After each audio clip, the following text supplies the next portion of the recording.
Operation of our CNC foam cutting machine is simple. First, position the wire at the top left corner of the foam block. A tapered column can be programmed in 20 seconds directly from the pendant.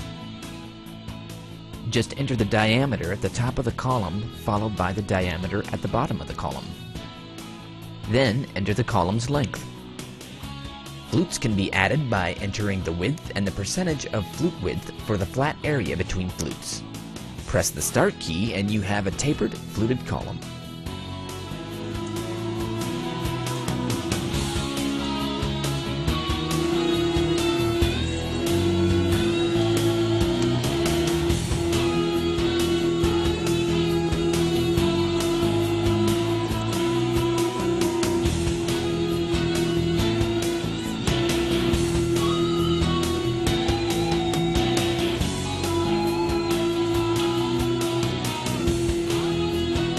Park the wire and remove the column.